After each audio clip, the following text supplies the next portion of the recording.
Muito bom dia a todos. Nós vamos iniciar a mesa 4 deste colóquio, portanto, sobre a nova lei das associações públicas profissionais. Esta mesa redonda, que me frisaram que era uma mesa redonda,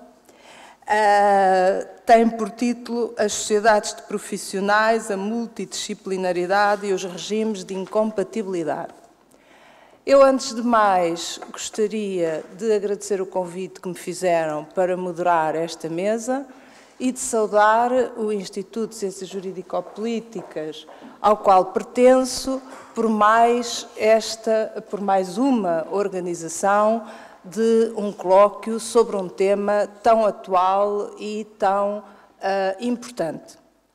Gostaria também, antes de mais, de saudar os colegas de mesa, começando pelos senhores bastonários da Ordem dos Médicos e da Ordem dos Advogados, e só usei esta ordem por uma razão muito simples, é que nós estamos numa faculdade de Direito, portanto a nossa casa é a Casa dos Advogados e por isso devemos saudar quem vem de fora em primeiro lugar. E depois, em relação aos professores Dr. João Miranda e Miguel Moura e Silva, são colegas de há muito tempo, portanto a saudação é uma saudação o mais informal possível.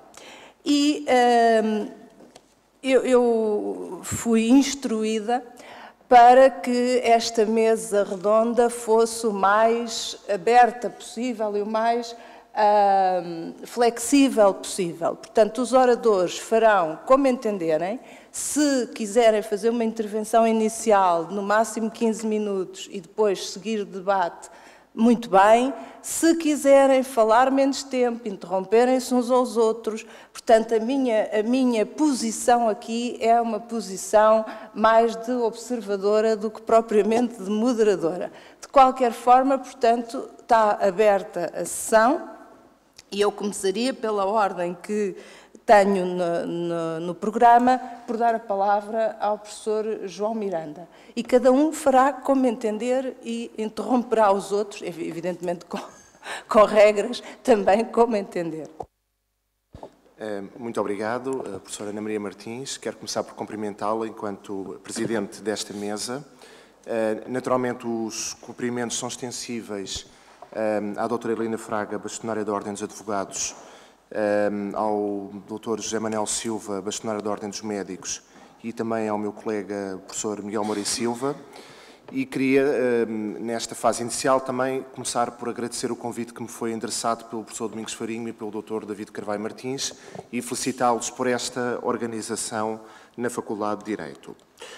Bom, o tema deste painel, eu se calhar ia fazer uma intervenção de cerca de 10, 15 minutos no máximo, sem prejuízo de depois poder participar também na mesa redonda, portanto, iria até lançar aqui algumas questões, se calhar nem sempre de uma forma completamente conclusiva, mas até do ponto de vista de problematização de questões e às vezes só para levantar essas mesmas questões. Bom, o tema que aqui nos é proposto é um tema bastante aberto e é um tema que levanta questões de resposta muitíssimo difícil e sobre as quais é difícil tomar partido de forma perentória num sentido ou noutro. Naturalmente, aqui também as experiências pessoais e profissionais também influenciam as diferentes posições que são assumidas. E eu queria começar por, enfim, declaração de interesses, ou de certa forma dizer que o meu percurso profissional ao longo destes 20 anos, praticamente 20 anos que já levo, tem sido um percurso profissional diversificado, multidisciplinar, para além das funções docentes que exerço aqui na Faculdade de Direito e de ser advogado inscrito na Ordem dos Advogados com o exercício da profissão de advogado, também tenho tido o privilégio de trabalhar com outros profissionais, nomeadamente porque a vida encaminhou-me para uma área, que é a área do urbanismo e também para a área do ambiente, em que é necessário colaborar com outros profissionais, nomeadamente arquitetos, engenheiros, geógrafos, planeadores, toda essa sorte de profissionais que vão enriquecendo o nosso o nosso percurso profissional. E, portanto, sobre este, eu trouxe à baila este meu aspecto do ponto de vista de percurso profissional para mostrar que eu tenho uma posição muito aberta a respeito da multidisciplinaridade ou pluridisciplinaridade, como quiserem designar.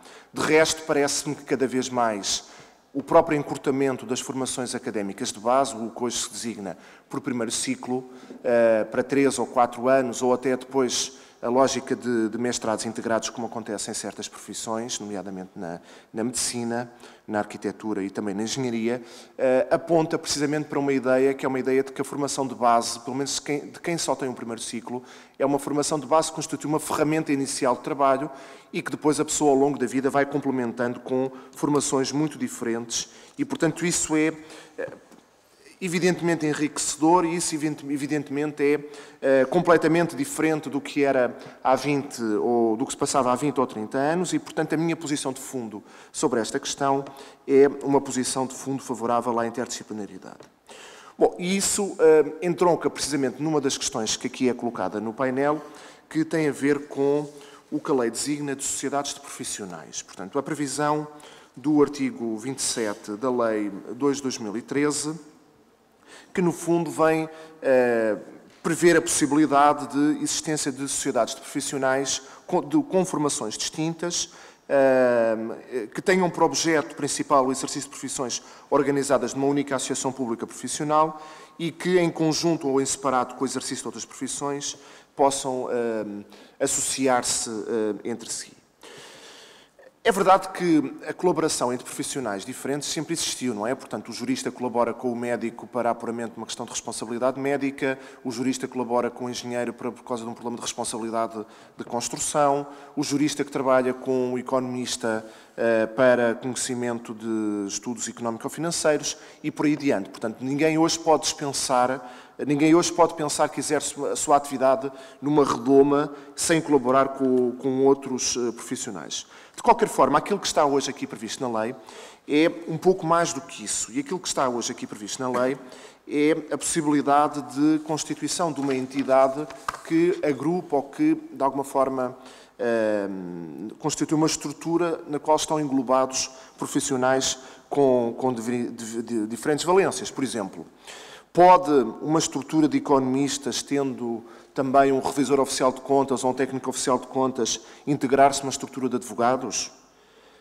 Até que ponto é que isso, de alguma forma, não desvirtua aquela que é a identidade de uma sociedade de advogados e, de alguma forma, a identidade do exercício da profissão? De que forma, que tipo de poder é que podem ter, por exemplo, profissionais que colaboram com advogados numa sociedade de profissionais?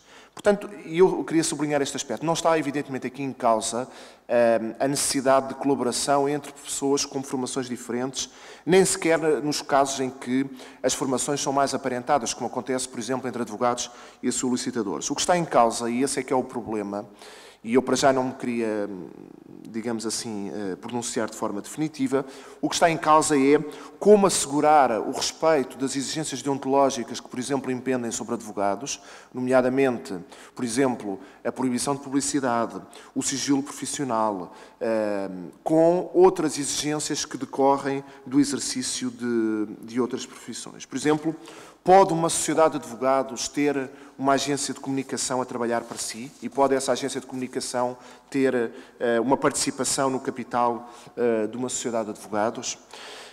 Até que ponto é que isto não implica uma mudança do paradigma do que é advogado? Portanto, o advogado, enquanto profissional liberal, é entendido como um profissional livre, servidor da justiça. Até que ponto é que não passa a ser encarado como um mero prestador de serviços e um prestador de serviços com preocupações muitas vezes de pura maximização de lucros? Nós todos sabemos que, infelizmente, e aqui eu também sou advogado, sabemos que há casos, que não são evidentemente a maioria, mas há casos excepcionais em que o exercício da profissão hoje é feito desvirtuando aquilo que de alguma forma é o munus público que é atribuído ao advogado, com maximizações de faturação, obrigações de faturação, com preocupações de obtenção do lucro e, portanto, tudo isso levanta questões que são questões extremamente complexas complexas que eu, para já, queria, nesta minha primeira intervenção, limitar-me a colocar quanto a esta primeira parte do tema do painel, que se prende com as sociedades profissionais e com a multidisciplinaridade.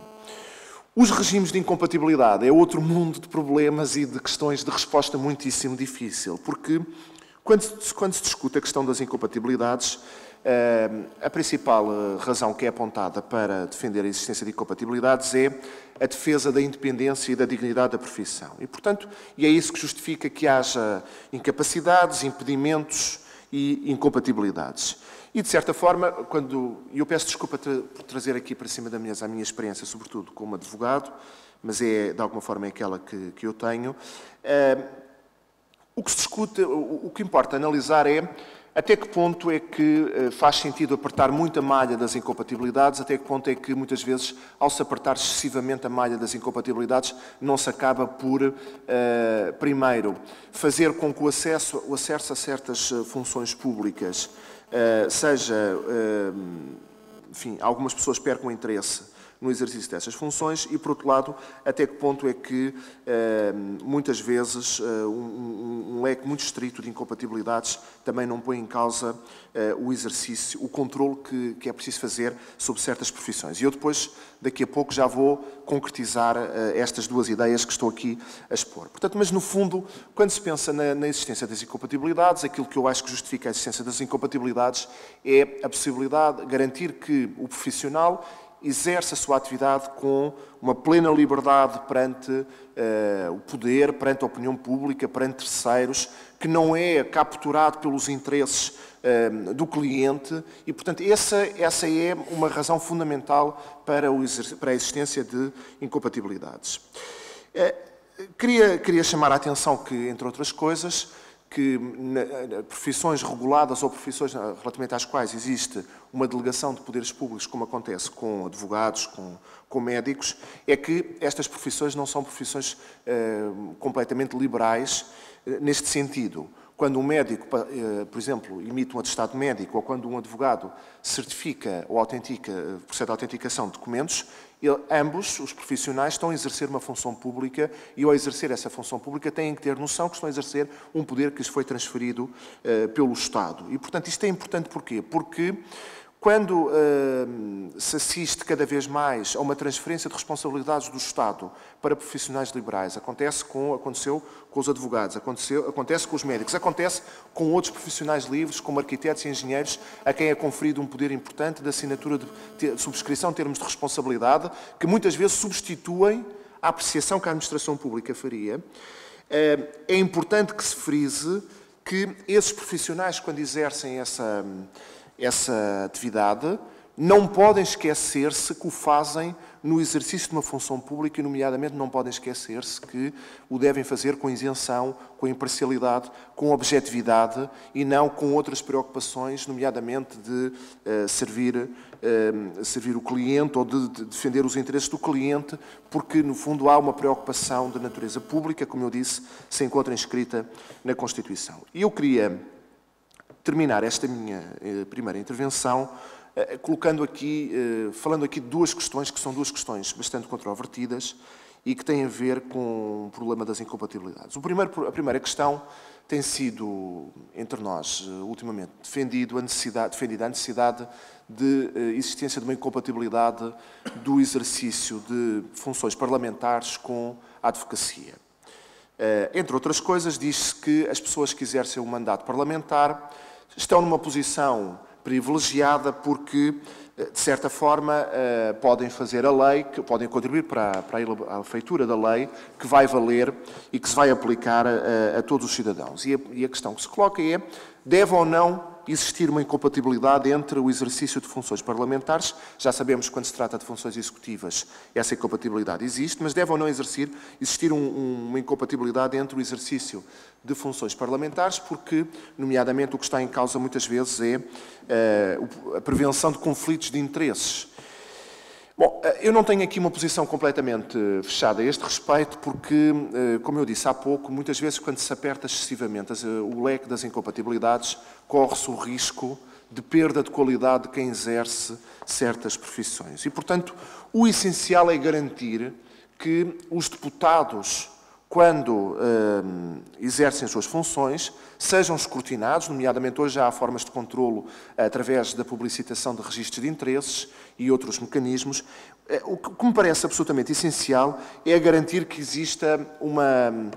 Quem exerce essas funções de forma objetiva, de forma imparcial e se porventura houver a mínima suspeição de conflito de interesses, deve obviamente afastar-se do procedimento e não deve intervir no procedimento. E, portanto, não tenho aqui uma posição muito fechada a respeito da necessidade de consagração de uma incompatibilidade para o exercício da função de deputado. Outra questão, segunda e última questão, complexa, que queria aqui também colocar à vossa consideração, tem a ver com a existência de advogados nos Conselhos Superiores de Controlo do Poder Judicial. Estou a pensar na existência de advogados no Conselho Superior da Magistratura e no Conselho Superior dos Tribunais Administrativos e Fiscais. E aqui a questão é igualmente complexa. Porquê que é igualmente complexa? Porque, primeiro, tem que haver um heterocontrolo da magistratura, portanto não é possível admitir que o autogoverno da magistratura, das duas magistraturas, da Judicial e do Ministério Público, possa servir possa funcionar por si mesmo, portanto é fundamental que exista um heterocontrolo. A questão que depois se coloca é quem é que exerce esse heterocontrolo. Podem ser naturalmente professores universitários ligados à área do direito, mas a pergunta é: não devem os advogados também participar nesse controle que é feito da atividade dos magistrados? Até que ponto é que os advogados não transportam para a discussão o conhecimento da sua experiência profissional e até que ponto é que isso não enriquece a tomada de deliberações nesses órgãos? Essa é a minha posição, embora também permitam-me dizer o seguinte: há outras soluções em termos de direito comparado. Por exemplo, há soluções em direito comparado, por exemplo, ao nível do direito italiano, em que se prevê que os advogados que exercem funções nestes Conselhos Superiores, no Conselho Superior da Magistratura italiano, exercem funções em exclusividade, porque precisamente se entende que quem está a exercer aquelas funções durante o período de mandato não deve ter nenhuma interferência, porque estas coisas não são assim tão facilmente separáveis quanto isso. O advogado que participa na atribuição de uma classificação de serviço a um magistrado e que depois vai participar num julgamento, numa audiência ou numa outra diligência com esse mesmo magistrado. O advogado que participa, por exemplo, na tomada de uma decisão disciplinar e, portanto, e depois, de certa forma, pode... Enfim, no caso da magistratura judicial, estamos a falar de um universo maior, mas no caso de quem trabalha, por exemplo, na magistratura dos tribunais administrativos e fiscais, em que estamos a falar de um universo relativamente pequeno, que não chega a 200 magistrados, é muito difícil que um advogado que esteja no Conselho Superior dos Tribunais Administrativos e Fiscais não tenha processos em que vá encontrar-se com um magistrado relativamente ao qual o Conselho exerce um poder de gestão da carreira e um poder disciplinar. E, portanto, a questão é obviamente complexa. Eu devo dizer que a minha posição de fundo quanto a isto é a importância de haver heterocontrolo, e eu se calhar aqui vou dizer uma heresia, se calhar aos olhos da Sra. Bastonária da Ordem dos Advogados, mas eu acho que também nos órgãos deontológicos da Ordem dos Advogados também devia haver profissionais que não fossem advogados. Acho que era enriquecedor que houvesse magistrados e também professores universitários que participassem no controlo feito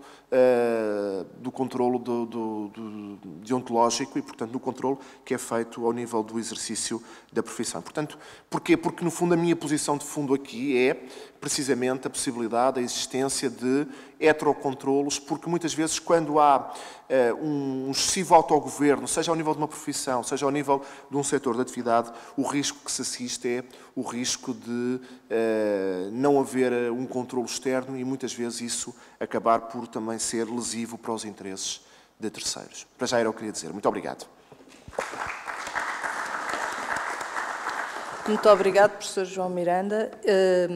Estas questões e outras vão, com certeza, ser tratadas pela Sra. Bastonária da Ordem dos Advogados, a quem dou de imediato a palavra. Bom dia a todos. Quero, antes de mais, agradecer o convite que me foi endereçado pelos coordenadores desta conferência e agradecer também a iniciativa do Instituto de Ciências Jurídico-Políticas, já que, por força até de um atraso gravíssimo dos vários ministérios, a verdade é que é um tema muito atual. Eu digo um atraso muito significativo porque, na verdade, esta questão das sociedades multidisciplinares, que é uma questão velha na ordem, eu já vou falar nisso, mas que ganhou atualidade com a publicação da Lei das Associações Públicas Profissionais, a verdade é que, na altura, foram dados vários prazos às ordens profissionais, prazos bastante apertados, como é de resto tradição aqui em Portugal, e todas as ordens penso que respeitaram esses prazos impostos, e a verdade é que, entregues os respectivos estatutos aos vários ministérios, os estatutos ficaram todos eles arrumados numa gaveta e até hoje, a não ser por iniciativas como esta, deixou de haver aquele debate que, enfim, esta lei suscitou sobre a consagração designadamente e outras matérias das sociedades multidisciplinares. Antes de vos falar nas sociedades multidisciplinares, não posso deixar de corresponder aqui ao repto do professor João Miranda para lhe dizer que em relação ao controlo deontológico e à sugestão que apresentou de o controlo deontológico ser feito no âmbito da Ordem dos Advogados por outros profissionais, por juízes e professores de Direito, é evidente que a Ordem dos Advogados discorda disso. E é preciso que se saiba que, em última instância, há sempre o controlo jurisdicional das decisões tomadas pelos órgãos da Ordem dos Advogados. Ou seja, as decisões, para além de serem tomadas na Ordem dos Advogados e de haver uma dupla instância, há uma primeira instância que são os conselhos de ontologia da área geográfica do Conselho Distrital em que o advogado pratica, há depois uma instância superior, que é o Conselho Superior, que é, digamos, como uma instância de recurso, mas mesmo após a prolação de uma decisão, há um controlo, ou pode haver um controlo jurisdicional. E, portanto, há sempre a possibilidade de o advogado que discorda da decisão da Ordem dos Advogados submeter essa questão, submeter a sua discordância em relação a essa decisão a um órgão jurisdicional, a um juiz que vai apreciar. Em relação à questão que nos traz aqui, eu peço desculpa porque há uma outra questão que foi aqui levantada pelo professor João Miranda e que me é absolutamente cara e que eu não posso deixar de abordar, que é a questão da incompatibilidade que eu defendo acérrimamente entre o exercício de funções parlamentares e o exercício da advocacia. Fez parte, de resto, do meu programa eleitoral, a proposta de revisão do Estatuto no sentido de consagrar não um mero impedimento, mas uma incompatibilidade entre o exercício do cargo de deputado e o exercício da advocacia. É evidente que, diz o professor João Miranda, isso pode importar numa perda de qualidade do Parlamento. Enfim, em jeito de brincadeira, diria que é difícil haver menos qualidade do que aquela que já existe hoje. Isto foi à parte. Dito isto, o que eu devo dizer é que a incompatibilidade não implica o cancelamento da inscrição. A incompatibilidade implica apenas um pedido de suspensão da inscrição. Ou seja, o advogado suspende a sua inscrição para exercer essas funções parlamentares. É-me absolutamente incompreensível como é que um deputado pode atender um cliente da parte da manhã e pode produzir legislação que, em abstrato, pode favorecer esse mesmo cliente. E isso é algo inultrapassável e não se consegue ultrapassar nem com registros de interesses, até porque o advogado está vinculado ao segredo profissional e não pode fazer essa declaração de interesses. E, de resto, aquilo a que temos vindo a assistir é realmente um certo aproveitamento da atividade parlamentar para fazer algo que não é um ato próprio da advocacia e que, nos Estados Unidos, até é uma profissão que está consagrada, que é para se fazer o lobbying, o tráfico de influência, que não são atos próprios de advogados, pelo menos para já.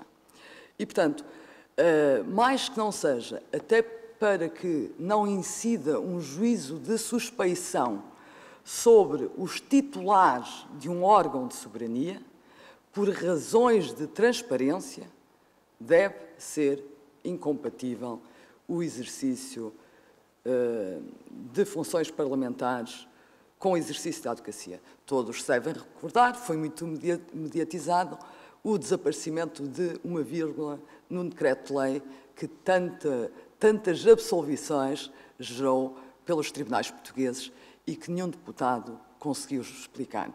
E, portanto, para evitar estas situações, em defesa da dignidade e da independência da advocacia, deve ser declarada a incompatibilidade. E, portanto,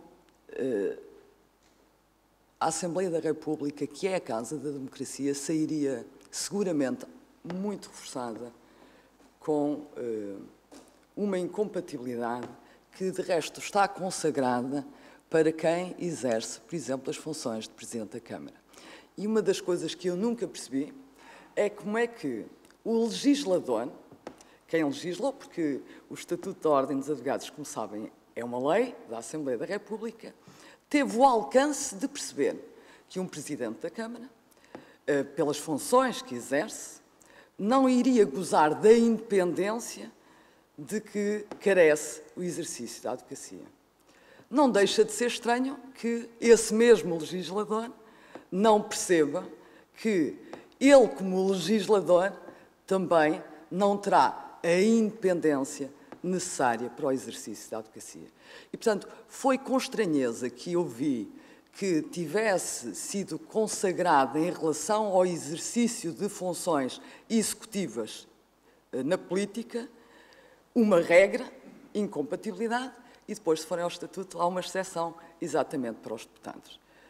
Isso não é uma regulação transparente e, portanto, a Ordem dos Advogados, enquanto eu for bastonária, naturalmente que continuará a bater-se pela alteração do Estatuto no sentido dessa consagração. Devo dizer que quer na proposta que foi apresentada ainda pelo anterior Conselho-Geral, quer nas reuniões que tive já como bastonária com o Ministério da Justiça, sempre me bati pela consagração dessa incompatibilidade, não conseguindo compreender que se crie, que a própria Assembleia crie um regime de exceção para si próprio. Dito isto, sociedades multidisciplinares, contrariamente àquilo que possa parecer, a verdade é que é uma matéria que no interior da Ordem dos Advogados e também nas várias organizações internacionais tem sido objeto de grande discussão. Podemos pensar que é uma matéria que surgiu agora com a diretiva, que surgiu agora em Portugal com a Lei das Associações Públicas Profissionais, mas não é assim. Eu quase na brincadeira digo que de 10 em 10 anos foi objeto de discussão na Ordem dos Advogados. Isto porquê? Porque tivemos essa matéria abordada já no Congresso, no 5º Congresso dos Advogados Portugueses, que se realizou em Lisboa. Tivemos perdão, eu disse 5º, mas já foi abordada no 3º Congresso dos Advogados Portugueses, que se realizou no Porto em 1990. Portanto, reparem que esta questão das sociedades multidisciplinares, já em 1990, era objeto de discussão no interior da Ordem dos Advogados, havendo naturalmente, para haver uma discussão, tem que haver advogados que são a favor e advogados que são contra.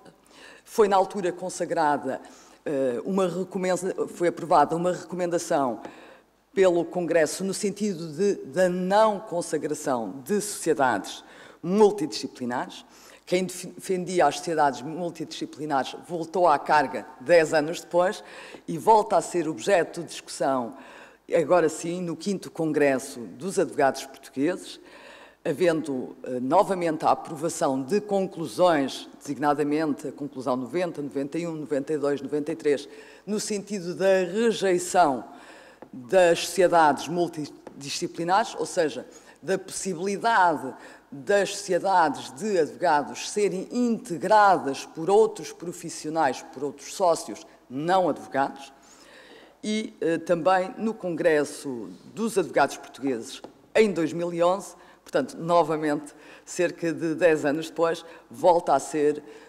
reforçada essa recomendação no sentido da exclusão das sociedades multidisciplinares.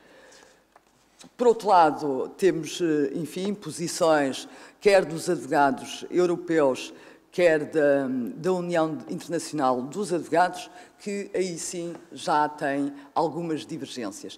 Todas as posições assumidas a nível internacional, mesmo aquelas em que se permite, em termos abstratos, em que permite a possibilidade de haver sociedades multidisciplinares, todas elas têm um princípio comum, que é a salvaguarda da dignidade e da independência da advocacia. Cá em Portugal temos também, enfim, advogados como o Dr. Rui Pena, que defendem as sociedades, a possibilidade de consagração de sociedades multidisciplinares, e temos vários advogados que são, como o Dr. Orlando Guedes da Costa, que tem, enfim, escrito muito sobre os direitos profissionais dos advogados e as sociedades multidisciplinares, que são absolutamente contra. A própria Ordem dos Advogados emitiu o primeiro parecer, pelo menos de que eu tenha conhecimento, em relação a esta matéria, em relação à possibilidade de haver aqui não a multidisciplinariedade em termos formais, mas a colaboração estreita, quase fundida, o primeiro parecer que data de 29 de abril de 1994, e em que era relator o Dr. Robin de Andrade, e vários pareceres que se seguiram em 2008 e em 2011, todos eles, quer aqueles que foram proferidos pelos Conselhos Distritais, que, como sabem, também têm competência para a emissão de pareceres, quer aqueles que foram proferidos pelo próprio e aprovados no Conselho Geral, todos eles, de forma consensual, repudiam a possibilidade de haver práticas multidisciplinares que não seja a mera colaboração de que falou o professor João Miranda e que, nos tempos que correm, é absolutamente imprescindível. A minha posição, também estarei aqui para dizer a minha posição é claramente contra as sociedades multidisciplinares. Sou contra, por todos os motivos que o professor João Miranda referiu, e, sobretudo, por considerar que a profissão de advogado é uma profissão de manifesto interesse público e que, para além de ser uma profissão remunerada e que, naturalmente, visa também a remuneração do advogado, presta e cumpre uma função social que é essencial à própria advocacia. Eu tenho dito que este debate é quase um debate ideológico e é um debate muito interessante, sobretudo porque tem lugar na Faculdade de Direito, onde se vão formar futuros advogados. E os jovens que virão a ser advogados vão ser confrontados logo no início da sua atividade com uma opção clara por uma visão da advocacia.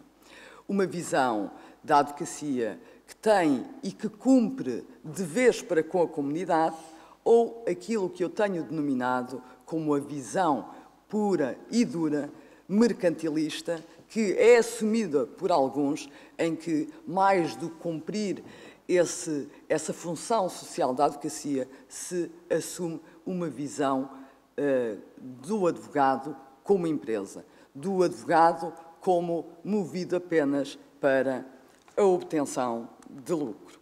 E essa é uma questão ideológica que tem sido muito discutida nas várias campanhas eleitorais que têm existido nos últimos anos na Ordem dos Advogados, porque a verdade é que há visões, dentro da própria Ordem dos Advogados, há visões muito diferentes e que dificilmente se compatibilizam entre si.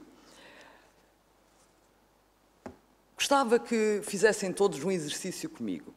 Como é que nós podemos compatibilizar uma sociedade multidisciplinar, por exemplo, constituída por um advogado, ou 5 advogados, 5 técnicos oficiais de contas, 5 consultores, porque normalmente as sociedades multidisciplinares, no âmbito das sociedades de advogados, com estes ramos em que há uma maior coincidência.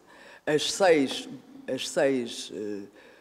multinacionais de relevo neste âmbito são de países onde está consagrada a multidisciplinariedade, são exatamente constituídas sociedades de advogados, consultores, e economistas e técnicos oficiais de contas e gestores. Como vamos compatibilizar isto? Como é que vamos compatibilizar profissões que têm padrões éticos completamente diferentes na mesma sociedade? Como é que vamos compatibilizar regras, princípios deontológicos que nós consideramos estruturais e absolutamente essenciais e que pertencem e fazem parte do ADN da advocacia, com outras condutas, outras práticas e outras imposições até legais que outras profissões têm? Como é que vamos compatibilizar as sociedades multidisciplinares, por exemplo, com a proibição da publicidade em sentido amplo? É inconcebível que uma sociedade multidisciplinar não faça publicidade. É exatamente para visar o lucro que elas são constituídas.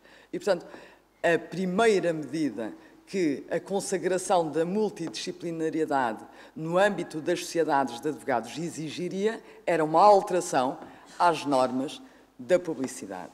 Há quem defenda a liberalização total da publicidade. Hoje, quem vai à internet, a internet tem estas coisas, de tornar acessível a informação. Já há práticas que, não violando o Estatuto, estão no limiar, absolutamente no limiar daquilo que é consentido. Haverá até práticas que podem ter ultrapassado esse limite. Nós podemos chegar a esta questão, que já foi colocada ao Conselho Geral. Há muitas questões sobre publicidade que os advogados colocam ao Conselho Geral, designadamente se pode colocar um anúncio dizendo pague o divórcio e nós oferecemos o acordo de regulação das responsabilidades parentais. Tenha uma avença e nós fazemos divórcios e por aí fora.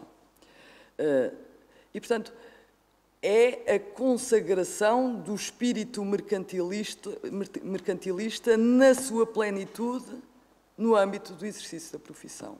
Dirão alguns, mas nós temos que evoluir e temos que nos adaptar às novas realidades e às exigências do mercado. É verdade. E por isso é que se pode, digamos que, fazer uma alteração minimalista às regras de publicidade, sem que essa alteração colida com a tal função social, com o interesse público da profissão e com a dignidade do seu exercício. Nós não nos podemos esquecer, e isto são consagrações que temos que aceitar para o bem e para o mal, que a advocacia é uma profissão com referência constitucional. Os advogados são colaboradores auxiliares na administração da justiça e sobre eles impende, naturalmente, também por força dessa consagração constitucional, impendem deveres que não existem em relação a outros profissionais onde a regulação se faz apenas através das regras do mercado. Como compatibilizar a atuação de um consultor que não tem qualquer tipo de controlo que não seja a submissão às regras do mercado com as regras deontológicas e com os deveres que impendem sobre os advogados. Como compatibilizar algumas imposições legais que são feitas aos técnicos oficiais de contas, de denúncia de determinadas práticas, com o segredo profissional que impende sobre os advogados. Como compatibilizar uma empresa multidisciplinar que visa apenas o lucro com a proibição, por exemplo, da cota litis. São desafios que eu deixo aqui. Manifestei a minha clara oposição também ao Ministério da Justiça em relação à consagração de sociedades multidisciplinares e foi com agrado que ouvi a Sra. Ministra da Justiça confirmar que, efetivamente, também sob o seu ponto de vista e sem prejuízo do Estatuto ser aprovado pela Assembleia da República, ela própria ser contra a consagração da multidisciplinariedade no que diz respeito às sociedades de advogados. E, portanto, se o projeto de Estatuto, que eu desconheço na sua versão final, devo dizer, só para antecipar perguntas, não o conheço, mas se o projeto de Estatuto consagrar aquilo que é a posição da Sra. Ministra da Justiça e a posição da Ordem dos Advogados, que, por uma vez, até estiveram de acordo, naturalmente que o Estatuto da Ordem dos Advogados, que, enfim, terá sido remetido para a Assembleia da República, não permitirá a consagração de sociedades multidisciplinares em relação às sociedades de advogados, havendo uma delimitação clara e inequívoca dos atos próprios dos advogados e a salvaguarda daquilo que eu considero princípios essenciais, designadamente do próprio segredo profissional. Muito obrigada. Muito obrigada, Sra. Bastonária. Já temos aqui alguma discussão, já temos algumas opiniões divergentes, ou pelo menos opiniões que não coincidem na sua totalidade, e vou passar a palavra ao Sr. Bastonário da Ordem dos Médicos, que nos trará, com certeza, uma visão um pouco diferente destas questões, espero eu.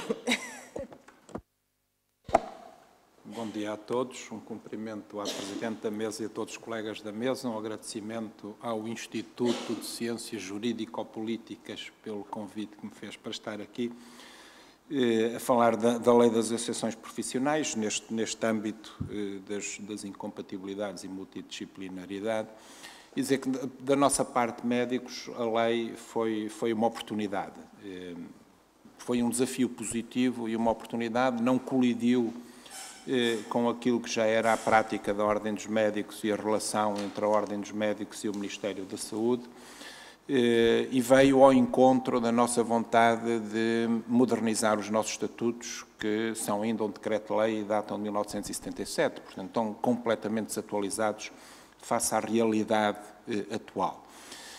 Portanto, nós apressámos-nos a cumprir o prazo da lei, que era de 30 dias, já andávamos a trabalhar na revisão dos estatutos e, infelizmente, o Ministério não cumpriu o prazo de 60 dias para endossar um projeto à Assembleia da República.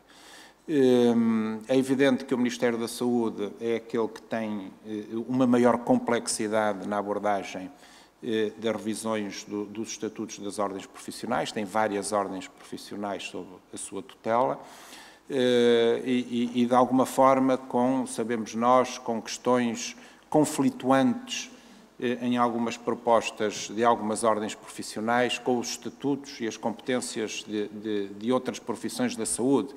Portanto, não é pacífico a revisão dos estatutos das ordens também a esse nível. Pela nossa parte, lamentamos que ano e meio depois continuemos sem ter sequer a primeira reunião com o Ministério da Saúde para analisar a proposta que apresentamos, à qual gostaríamos até de acrescentar algumas coisas. Enfim, os corpos sociais da Ordem também mudaram, não mudou muito a filosofia a esse nível.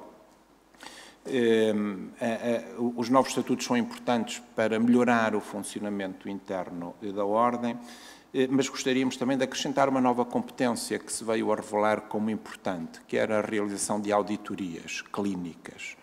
Ou seja, a Ordem dos Médicos poder entrar num hospital, numa clínica ou num consultório e fazer uma avaliação dos registros clínicos para avaliar da sua qualidade e adequação às leges artis.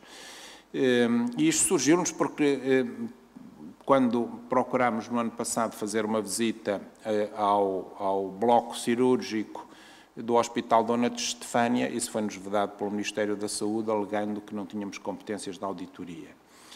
E foi reforçado ainda mais esta necessidade e esta convicção quando verificámos o vergonhoso branqueamento do relatório que o relatório da IGAS fez relativamente às mortes do Hospital de Santa Cruz, em que foi, de uma forma absolutamente primária, eu diria infantil, branqueadas as responsabilidades do Conselho de Administração e do Ministério da Saúde.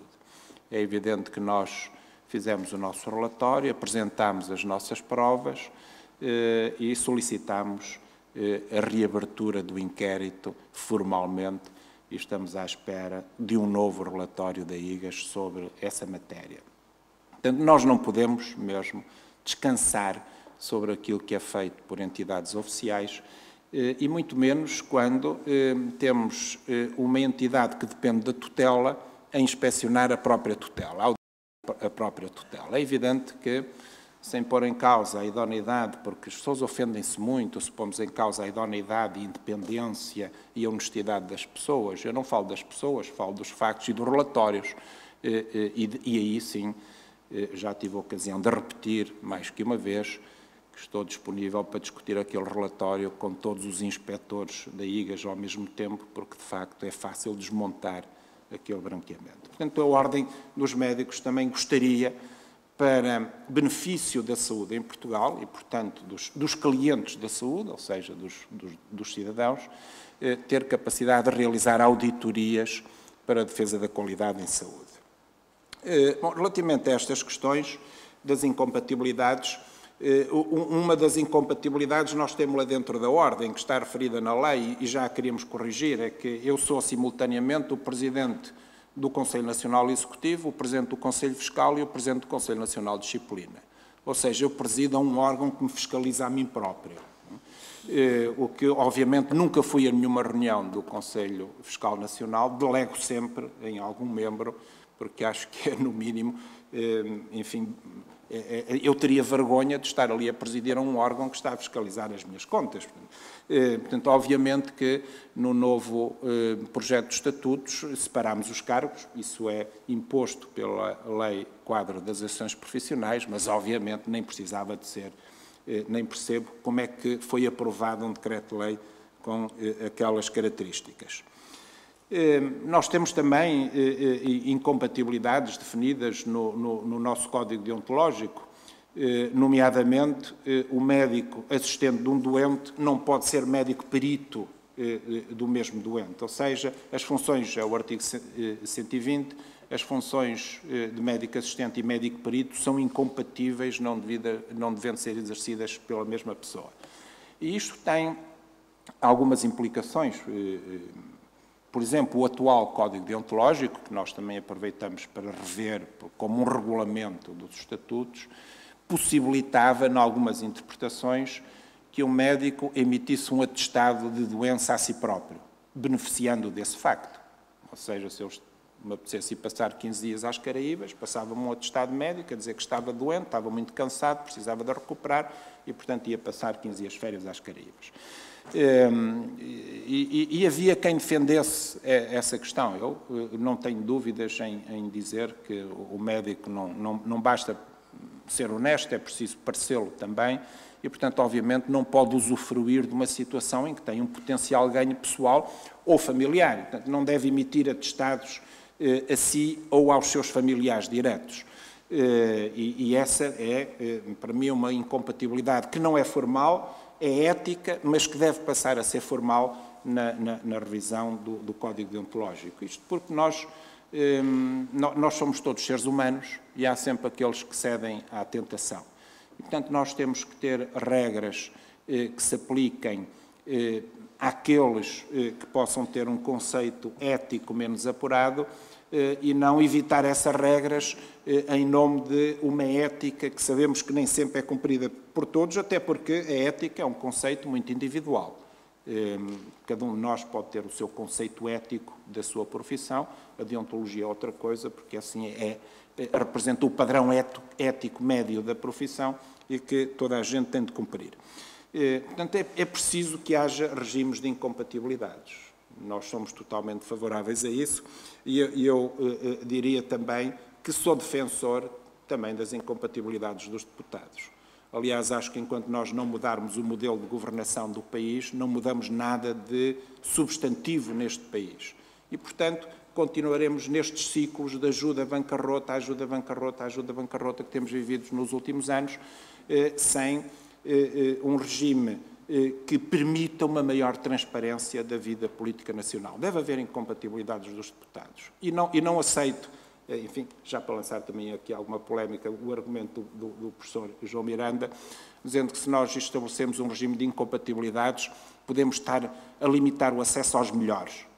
Eu não aceito que um argumento que visa defender os melhores permita o acesso aos piores.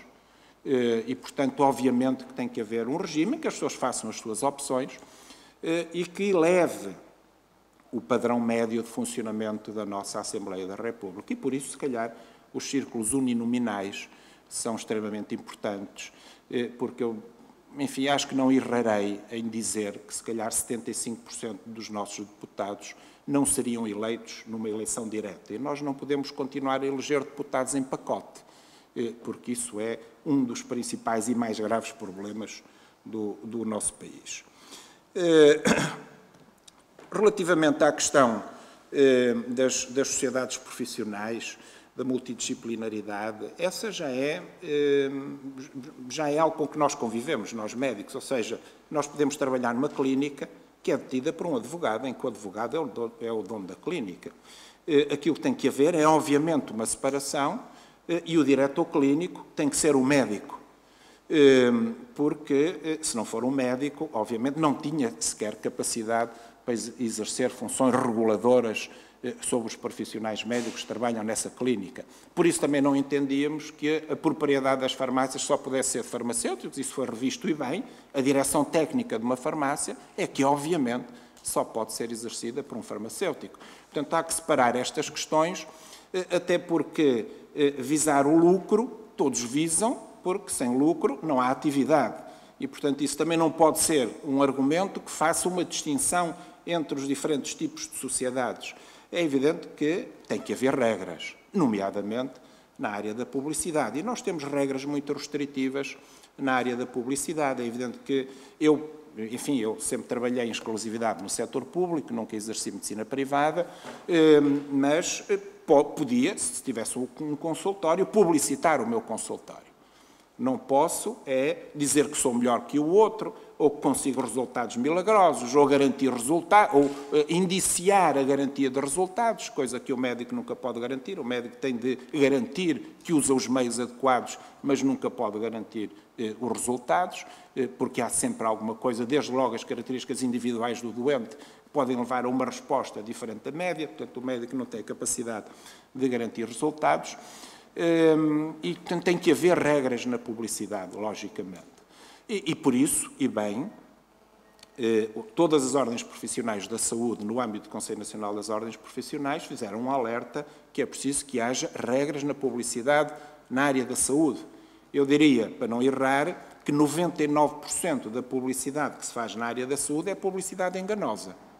E se não é objetivamente enganosa, induz em quem a ouve a crença de que vai conseguir resultados quase milagrosos se recorrer àquela técnica ou usar aqueles comprimidos, e até vemos alguma publicidade que publicita fármacos, dizendo que não se vende nas farmácias, só telefonando para é que se consegue aceder àquele conjunto de substâncias milagrosas que vão rejuvenescer as pessoas e trazer-lhes uma saúde de ferro.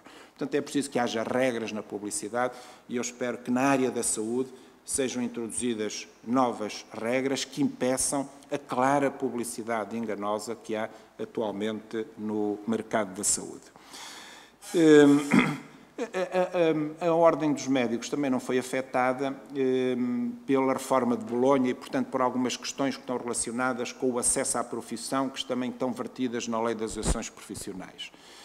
Nós não temos licenciados em Medicina pós-reforma de Bolonha, temos pré-reforma de Bolonha.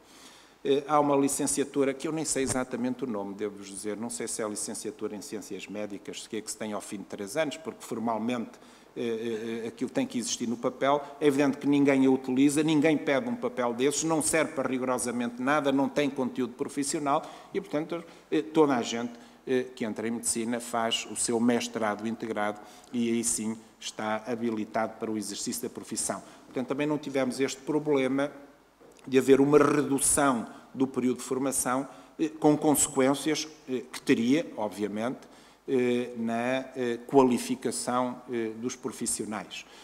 E não temos também, em Portugal, todos os cursos de medicina são públicos, têm um mínimo de qualidade.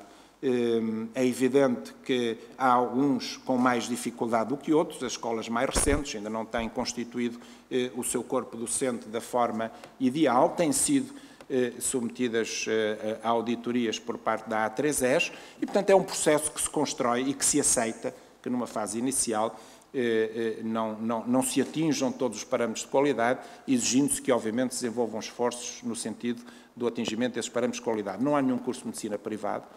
Aparecem propostas de cursos de medicina todos os anos e todas têm sido recusadas pela A3ES porque, de facto, não preenchem critérios mínimos de qualidade. Apareceu até uma proposta pública, essa, de uma escola pública, propôs um curso de medicina em que 90% dos professores eram veterinários. Sendo certo que nós somos todos animais, mas temos, apesar de tudo, algumas diferenças para aqueles, enfim, entre a medicina veterinária e a medicina humana. Portanto, de alguma forma, a qualidade da medicina portuguesa já era assegurada pela estrutura de organização pré- e pós-graduada, nomeadamente no relacionamento com o Ministério, em que Ordem e Ministério da Saúde trabalham em conjunto na formação pós-graduada e nas especialidades. Portanto, muitas das novidades, ou algumas das novidades que vieram na lei das associações públicas profissionais, já eram prática na Ordem dos Médicos. Portanto, nós cumprimos com satisfação a lei, não lhe encontramos problemas, mesmo uma potencial maior tutela do Ministério também não nos preocupa, porque a maior ou menor tutela está essencialmente no sentido de liberdade com que nós exercemos os cargos e não em haver uma maior ou menor tutela, até porque não há maior tutela do que a tutela, se quiser acabar com a ordem profissional, retirando-lhe os poderes que delegou, e, portanto, não há maior tutela do que essa, que já existia. Portanto, ter mais 1 centímetro ou menos 1 centímetro de tutela a nós também não nos preocupou rigorosamente nada. Portanto, encaramos a lei das associações profissionais de forma positiva e achamos que deve ser explorada. É evidente que há diferenças naturais entre as ordens, mas que deve ser explorada na sua aplicação e esperamos ansiosamente os novos estatutos. Muito obrigada. Muito obrigada, Sr. Bastonário da Ordem dos Médicos. Eu vejo que até agora, nas 3 intervenções que existiram até agora, há de facto posições coincidentes e há posições divergentes. Digamos que há uma posição de grande abertura do professor João Miranda, grande abertura aos vários temas, inclusivamente à questão da não incompatibilidade entre advogado e entre a função de advogado e deputado. Em contraponto, há uma posição fortemente restritiva relativamente a quase tudo da senhora bastonária da Ordem dos Advogados. Há uma posição intermédia, digamos que restritiva nos aspectos, menos restritiva noutros, pelo contrário até de grande abertura noutros, da Ordem dos Médicos, e agora resta-nos saber para que lado vai pender o professor Miguel Moura e Silva. Depois, penso que haverá um debate, não é? Portanto, temos agora o seu quarto de hora, se o quiser utilizar todo, e depois será aberto o debate sobre estes temas. Muito obrigado, bom dia a todos. Gostava de começar também por agradecer o convite do Instituto de Ciências Jurídico-Políticas para estar aqui presente. Os meus cumprimentos a todos os outros membros desta mesa. Uma declaração de desinteresse. Eu já fui advogado, mas já lá vão quase 2 décadas, portanto tenho a inscrição suspensa já há muito tempo, por isso não tenho nenhum conflito, nem nenhum interesse num sentido ou no outro. Também como declaração agora de interesses, para além de ser professor aqui na Faculdade de Direito, eu trabalho também na Autoridade da Concorrência, onde durante 9 anos fui diretor do Departamento de Práticas Restritivas da Concorrência. Durante essas minhas comissões de serviço à frente desse departamento, a autoridade prosseguiu com vários processos contra-ordenacionais relativamente a práticas de algumas ordens, incluindo, aliás, a Ordem dos Médicos, relativas à fixação de honorários mínimos e máximos, e, para além das ordens da saúde, a Ordem dos Médicos Dentistas, da Ordem dos Médicos e da Ordem dos Médicos Veterinários, a autoridade teve também uma intervenção sancionatória relativamente a certas práticas da Ordem dos Técnicos Oficiais de Contas. Para além disso, também durante esse período, a Autoridade da Concorrência emitiu recomendações na área das profissões liberais, designadamente quanto às farmácias, e suscitando, entre outras, a questão da propriedade das farmácias e também relativamente à profissão do notariado. Aliás, vejo aqui na plateia, está também a colega que redigiu precisamente essa recomendação, depois aprovada pelo Conselho de Autoridade da Concorrência, a doutora Sónia Donário. Portanto, isto para dizer que, não tendo interesse, não deixa, obviamente, de ter uma posição. Naturalmente, tudo aquilo que eu vou aqui dizer são opiniões puramente pessoais e, portanto, não vinculam nem, obviamente, a faculdade, nem, menos ainda, a Autoridade da Concorrência. Para aqueles que estejam interessados, eu tenho uma intervenção um pouco mais técnica sobre os serviços jurídicos e o direito da União Europeia. Se googlarem esse título, Serviços Jurídicos e Direito da União Europeia, encontram a apresentação que está disponível na minha página do portal Academia, academia.edu, e poderão encontrar essa apresentação, uma apresentação um pouco mais técnica e que eu aqui me dispensarei de estar a aprofundar. Bom, por um princípio de equilíbrio, eu suponho que eu tenho que ser o radical do outro lado, não é? Estou aqui ao lado da senhora bastonária da Ordem dos Advogados, mas vou ter que assumir a posição radical do outro lado. Não é tanto assim, mas pronto. Começando por aquilo que desperta este processo, e que é a famosa diretiva Bolkestein, a diretiva de 2006-123, relativa à liberalização das atividades de serviços. E isto porque eu penso que é importante termos em conta o contexto em que estas questões se suscitam, sem prejuízo, como aliás a senhora bastonária referiu, por exemplo, quanto à advocacia, esta questão ser uma questão recorrente. Aliás, eu lembro-me porque precisamente iniciei a minha atividade profissional no início dos anos 90 e aliás, até cheguei a ir a uma entrevista a uma dessas sociedades, que era uma sociedade de advogados, que funcionava uns andares acima de uma sociedade de ROCs e auditores. Mas depois eu fui fazer uma pós-graduação em Direito Europeu e, portanto, declinei o convite dessa sociedade, não tenho essa experiência.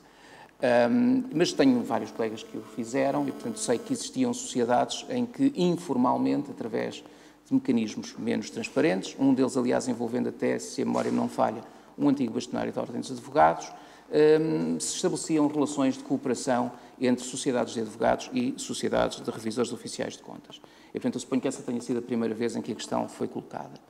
Na viragem do século, há um acórdão, que certamente todos conhecem, o acórdão Voters do Tribunal de Justiça da União Europeia, que recoloca novamente esta questão, Mas em termos a que não é certamente alheio o escândalo da Enron, que ainda não foi aqui referido e por isso eu aproveito para fazer essa referência.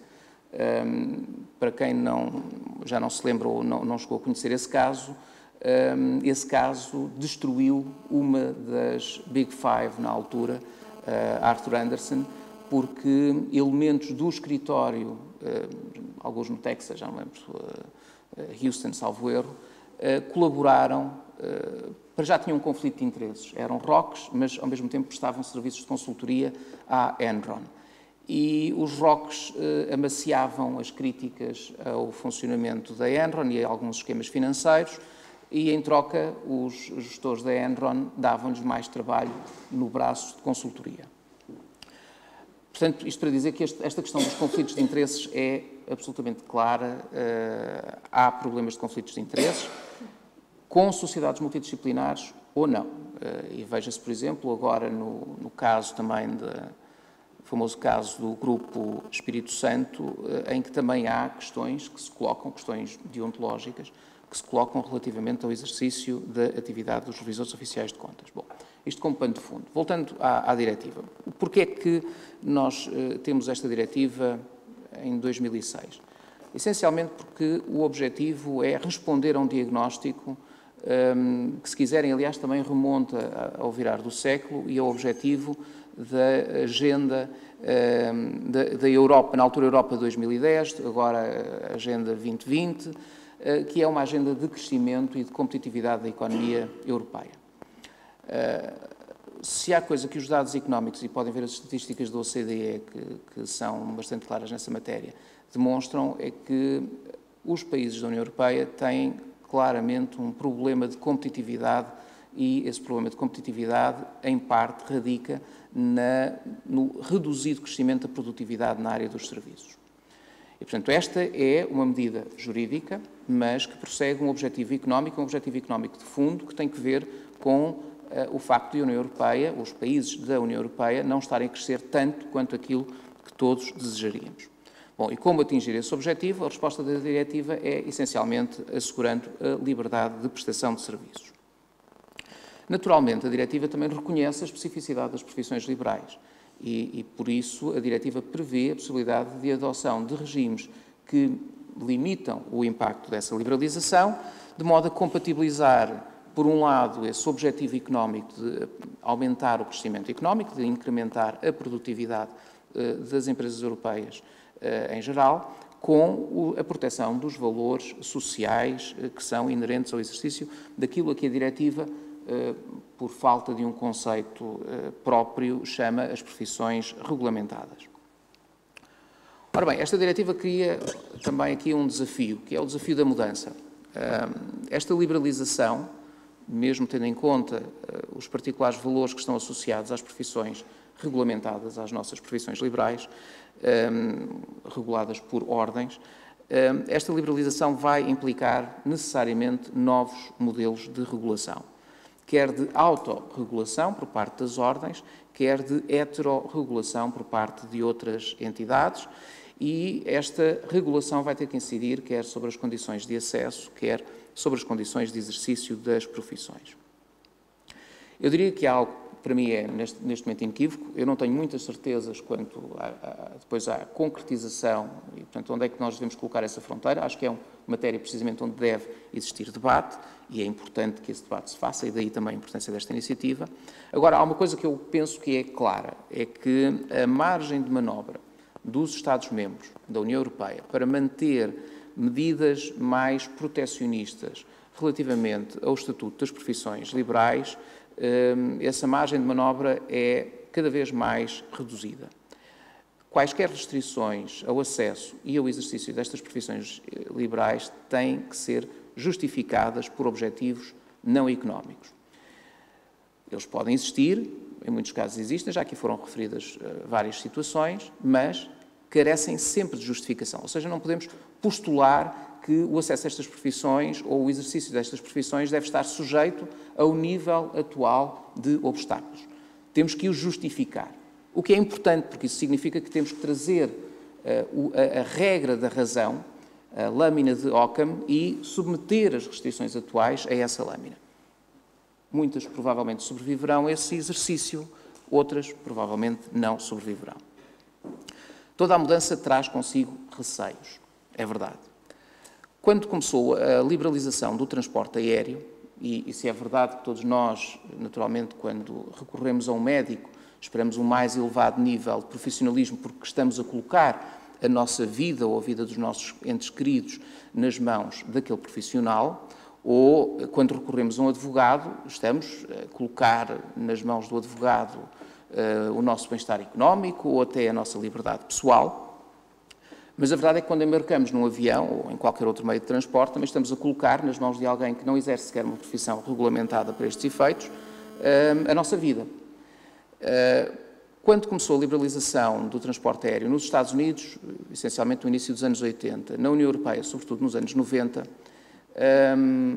isso provocou fortíssimas reações muito protecionistas que temiam que houvesse uma redução substancial dos níveis de segurança do transporte aéreo. Ou seja, as companhias de transporte aéreo também desempenhavam uma função que ia para além da mera prossecução do lucro. Aquilo que nós verificamos é que, mesmo com agora o mais recente advento das low cost, pelo contrário, aquilo que os dados estatísticos mostram é que há uma diminuição da incidência de acidentes aeronáuticos associados, enfim, tirando, obviamente, temos estes casos mais recentes, mas que têm outras causas. Eu penso que não há nenhuma razão para julgarmos que da liberalização, sobretudo uma liberalização que tem em conta os valores sociais inerentes ao exercício destas profissões liberais, eu julgo que não há nenhuma razão para temermos que essa liberalização vá ter efeitos negativos, do mesmo modo que não havia razões para temer que a liberalização do transporte aéreo levasse a uma diminuição da segurança do transporte aéreo. Todavia, isso implica, mais uma vez, uma nova forma de regulação. Ou seja, se calhar temos que rever essas formas de auto- e de heterorregulação, porque, do mesmo modo, no transporte aéreo, a liberalização não teve esses impactos negativos porque o Estado passou a assumir uma função diferente, garantindo, quer ao nível estatal, quer depois a níveis até supranacionais, garantindo a segurança do transporte aéreo. Portanto, o que eu diria é, aquilo que está fora de causa, do meu ponto de vista, portanto, não é isto o que se discute, é uma opção entre manter tudo como está, por um lado, uma opção maximalista em termos de protecionismo, e uma opção de total desregulação do mercado. Não é nada disso que está aqui em causa, o debate está, obviamente, algures no meio. E o ponto, para mim, principal é justamente o ponto da necessidade de justificar quaisquer restrições. Isto implica algo em que, infelizmente, nós em Portugal não temos avançado muito, que é a realização de uma avaliação de impacto regulatório, uma avaliação de impacto normativo. Ou seja, por exemplo, relativamente à imposição de limites às sociedades multidisciplinares, era importante que o legislador, desde logo, fizesse essa avaliação do impacto das limitações que pretende introduzir às sociedades multidisciplinares. O meu ponto de partida seria sempre o da liberdade de iniciativa e de associação. E, portanto, quaisquer limites que sejam impostos têm necessariamente que ser justificados. E eu penso que o texto da diretiva, tal como, aliás, o texto da lei das associações profissionais, acaba por ir também nesse sentido. Diria até, porque não ficaria bem não deixar aqui uma provocação, que, de iure condendo, se calhar até deveríamos ter modelos de concorrência entre estes organismos de regulação, tal como existe concorrência entre mecanismos de certificação de todo um conjunto de procedimentos e de outro tipo de atividades. Bom, fará sentido impor limites às sociedades multidisciplinares? Eu diria, do lado da oferta, há razões para duvidar da necessidade desses limites. Por um lado, porque a possibilidade de criar sociedades multidisciplinares permite a inovação em termos de novas formas de organização destas atividades. Aquilo que foi aqui referido pelo Sr. Bastonário da Ordem dos Médicos é um caso interessante, porque quando nós temos, e aqui não estou a falar especificamente das profissões jurídicas, mas de outras profissões em geral, ou de todas as profissões em geral, todos nós conhecemos situações de empresas que têm uma dimensão suficientemente relevante para ter o seu próprio departamento jurídico. para ter o seu próprio departamento de planeamento, para ter o seu próprio departamento de auditoria. Ora, se uma empresa, quando tem uma dimensão suficientemente grande, pode internalizar estas funções dos vários profissionais, se quiserem, aplicando um pouco a imagem do Prémio Nobel da Economia Ronald Coase sobre os limites da empresa, porque é que as empresas incorporam, internalizam estas diferentes funções? Essencialmente porque obtêm daí vantagens na satisfação dos interesses últimos dos seus clientes. Porque se não tiverem vantagens, se isto for mais oneroso, se for mais dispendioso, se envolver custos mais elevados de coordenação dos vários departamentos, então provavelmente vão fazer aquilo que se costuma fazer, que é contratar esses serviços. Portanto, a opção entre integração vertical e outsourcing de funções é algo que é bastante conhecido em termos de ciência económica e tem que ver essencialmente com a definição do que é mais eficiente ou menos eficiente. Se as grandes empresas têm a possibilidade de fazer isto, as pequenas e médias empresas não têm, porque obviamente não têm dimensão suficiente para ter vários departamentos. Ora, tendo que recorrer a várias equipas multidisciplinares, por que não recorrer a uma empresa que lhes dá o benefício dessa integração de vários profissionais, internalizando o prestador de serviços a função de coordenação dos profissionais dentro das várias áreas. Dir-se-á, bom, mas isto cria um conjunto de riscos. É verdade e temos que estar atentos a esses riscos. Mas eu diria que não me parece defensável uma atitude de paternalismo generalizada. E isto porquê? Porque quando estamos a falar de sociedades multidisciplinares, por exemplo, as tais, atualmente são Big Four, julgo eu, enfim, haverá outras candidatas a subir no pódio, mas quando falamos das Big Four, que prestam essencialmente serviços jurídicos, ou melhor, serviços de revisão oficial de contas, consultoria fiscal e depois serviços jurídicos, os clientes dessas empresas sabem ao que é que vão. Ou seja, nós podemos ter uma visão paternalista de dizer o cliente tem que ser protegido e não pode ser confrontado com esta oferta. Eu diria o ponto de vista deve ser o oposto. O cliente sabe ao que é que vai, a menos que existam problemas de assimetria de informação, problemas de conflitos de interesses que o próprio cliente poderá não se dar conta, precisamente pela sua dimensão.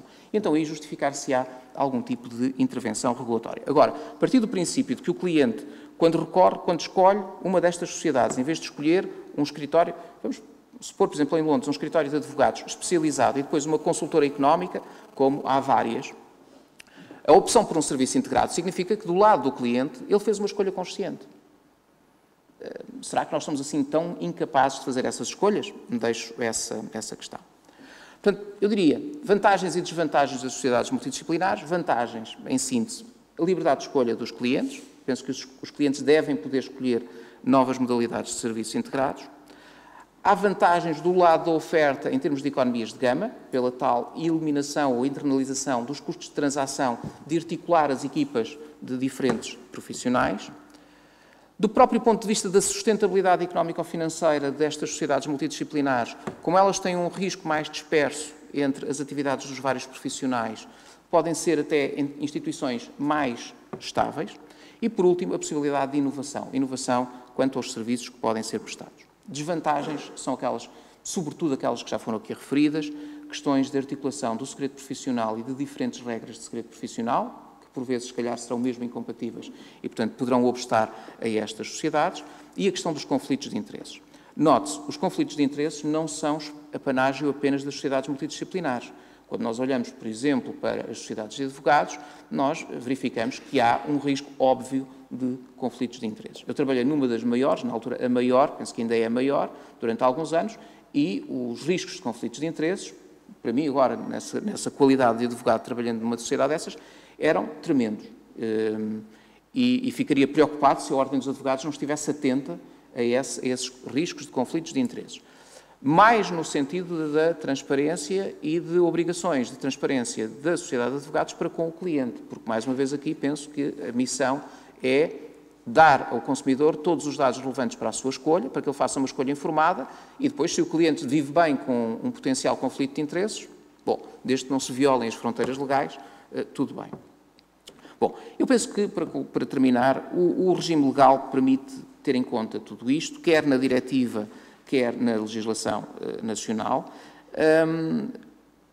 O princípio é o de que estas atividades multidisciplinares podem estar sujeitas a limites, mas esses limites têm sempre que ser justificados. E eu remeto-vos para a minha comunicação em matéria de Direito da União Europeia, onde poderão encontrar algumas pistas na jurisprudência que mostram que certos limites, e por exemplo os italianos tinham um regime que estabelecia certos limites, por exemplo, de honorários máximos, mas em certas condições que permitiram que o Tribunal de Justiça considerasse que esses limites eram aceitáveis. Portanto, temos que considerar outras alternativas menos restritivas, os tais deveres de informação aos clientes, as famosas Chinese Walls. Eu tenho algumas dúvidas quanto à sua eficácia, mas pelo menos têm que ser consideradas e aceitas ou afastadas. E depois a imposição de deveres deontológicos semelhantes. Por exemplo, no caso das profissões liberais em Portugal, os ROCs têm um regime de segredo profissional que eu diria, me parece, mas enfim, não sou especialista nessa área, me parece relativamente próximo do elemento de segredo deontológico, de segredo profissional dos advogados, com aquela ressalva muito importante que foi referida pelo Sr. Bastonário da Ordem dos Advogados, que é a questão de certos deveres de comunicação de certo tipo de factos. Para concluir, better regulation. Este é o desafio para o legislador. A nova regulação tem que ser uma regulação melhor. E isto começa com os estatutos das ordens. Essa nova e melhor regulação, que não tem que necessariamente significar menos regulação, tem também que acautelar o impacto negativo que as medidas que possam ser tomadas poderão ter no desenvolvimento da concorrência entre prestadores de serviços. E porquê? Porque isso vai afetar a produtividade das empresas prestadoras de serviços e vai afetar naturalmente também a produtividade dos clientes. Mas ultimíssima nota só para a questão das incompatibilidades entre o exercício da advocacia e a função de deputado. Não resisto a meter aqui esta farpa. Eu penso que o problema é um problema muito mais amplo, porque não diz respeito apenas aos advogados. É assim, se nós tapamos uma das janelas, nós deixamos em aberto uma série de outras profissões, porque engenheiros, arquitetos, economistas, etc., consultores, todos eles levantam exatamente o mesmo tipo de problemas. Eu diria, comecemos por olhar para o único regime de lobby que já existe e que vincula também nacionais portugueses, que é o regime de lobby do Parlamento Europeu. Olhemos para o regime de lobby do Parlamento Europeu e tenha-se a coragem de, finalmente, trazermos uma regulação do lobby para Portugal. Porque o que me parece absurdo é nós fazermos de conta que isso não existe. Isto faz-me lembrar uma história, que era a história dos advogados ingleses, que tinham um bolso na parte de trás das capas, das togas, porque viravam as costas e o cliente depositava aí o dinheiro. É assim, nós já não vivemos na Idade Média, vivemos numa idade de transparência, as coisas têm que ser transparentes e eu acho que aqui este é um ponto fundamental e aí tem todo o meu apoio. A regulamentação do lobby em Portugal é absolutamente essencial, até para distinguir daquilo que são atividades de facto de aproveitamento de posições de poder ou de proximidade do poder para a obtenção de benefícios indevidos, daquilo que é uma atividade que, apesar de tudo, é relativamente normal, não tem necessariamente que violar fronteiras legais e éticas, agora tem que ser transparente e regulamentada. Muito obrigado. Muito obrigado, professor Miguel Moura e Silva. Trouxe-nos, de facto, uma visão europeísta da questão, como não podia deixar de ser. Não sei se depois posso... Sim, claro. De integração, digamos assim, do direito nacional num direito mais vasto, que é o direito da União Europeia, e de integração de Portugal num espaço mais vasto, que é a União Europeia. Portanto, nós temos, de facto, normas supranacionais a respeitar e, portanto, no fundo, a ideia é que não podemos manter-nos,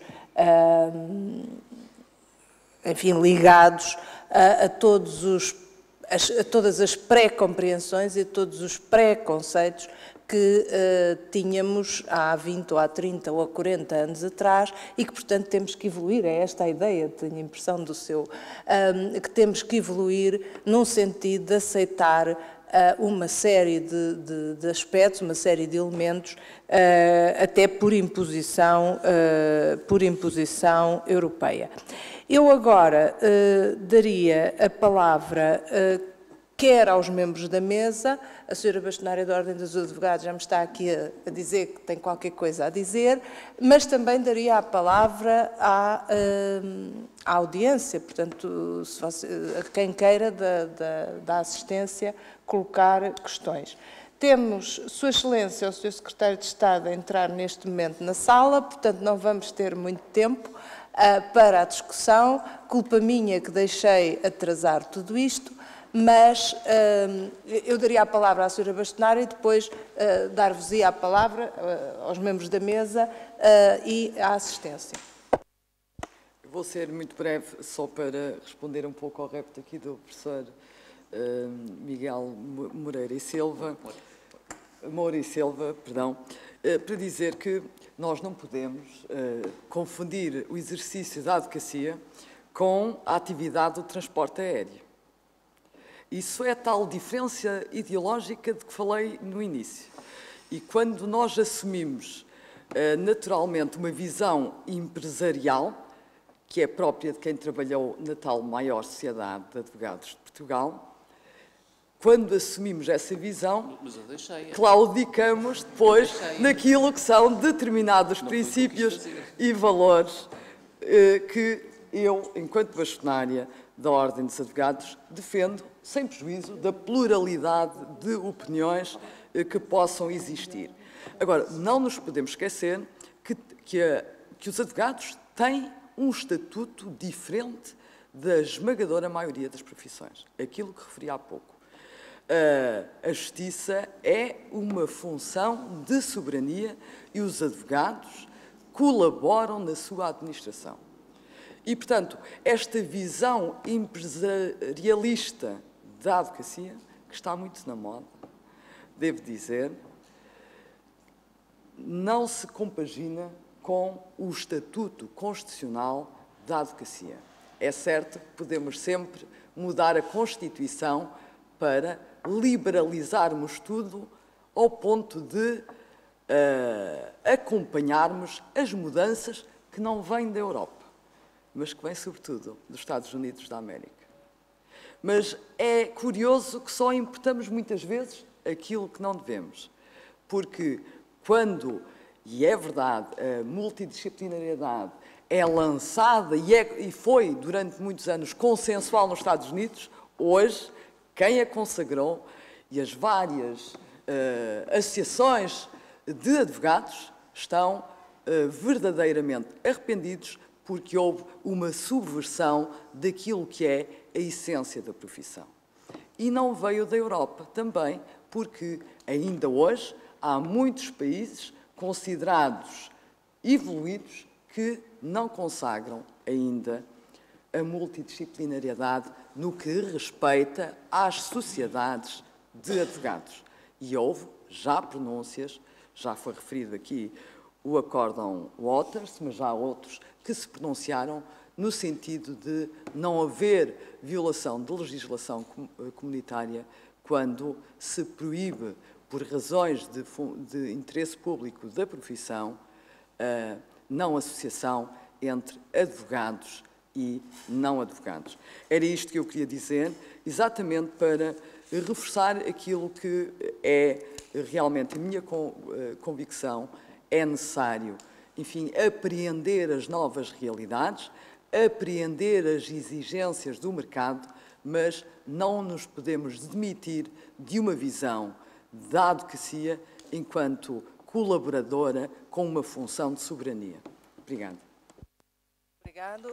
Eu dava a palavra à assistência e depois dava a palavra a cada um dos oradores, porque o tempo urge e parece-me que talvez seja mais, enfim, mais rápido se for feito assim do que se... Porque já o professor João Miranda também já me dizia que queria dizer qualquer coisa e assim dou a palavra a todos no final, que é mais fácil. Alguém da assistência tem alguma questão a colocar? Eu confesso que estou cheia de vontade de colocar questões, mas por razões funcionais acho melhor estar calada, mas de facto há aqui algumas coisas que eu não estou a perceber muito bem, entre aspas, mas enfim.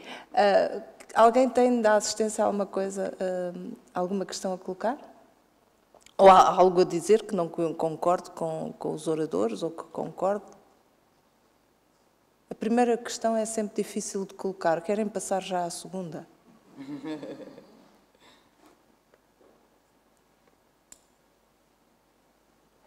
Bom, se ninguém tem questões, então eu daria a palavra, pela ordem inversa àquela em que intervieram, a todos os intervenientes. Quer começar, professor Miguel Moura e Silva? Tem alguma coisa a... Muito obrigado. Não, só dizer que o ponto exato onde depois se vai afinar que limites, que tipo de colaboração entre profissionais deve ou não ser admitida é um exercício que terá que ser feito, desde logo pelo legislador, mas espera-se na base de um debate, e terá que ser feito caso a caso. Eu não diria que todas as colaborações serão necessariamente autorizadas, agora, todos os limites têm necessariamente que ser justificados pelas razões de interesse público inerente ao exercício destas profissões. Que limites exatamente serão esses? Isso vai depender de como é que nós fazemos o balanço nessa análise casuística.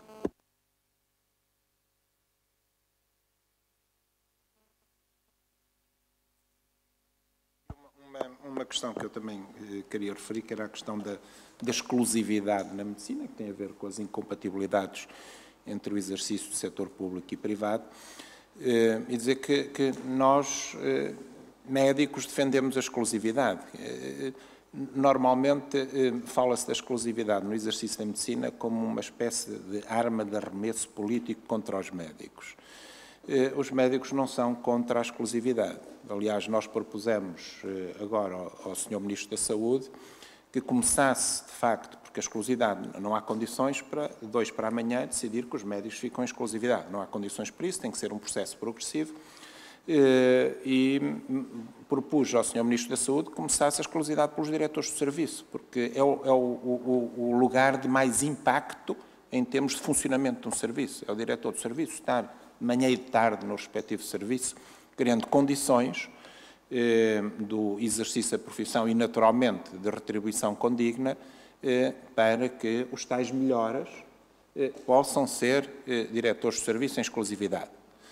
E, portanto, se isso não acontece, não é por responsabilidade dos médicos, é porque o Ministério reconhece que não tem, neste momento, condições para começar a preparar e a colocar em funcionamento um regime de exclusividade.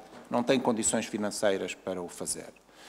E nós temos uma realidade na medicina que é cada vez mais dramática, que é a imigração médica por causa da profunda desqualificação do trabalho médico. Só no primeiro semestre deste ano imigraram 200 médicos. Já emigraram centenas, se não milhares. Nós estamos a contactar um a um daqueles que pediram o certificado necessário para se inscreverem em ordens de outros países.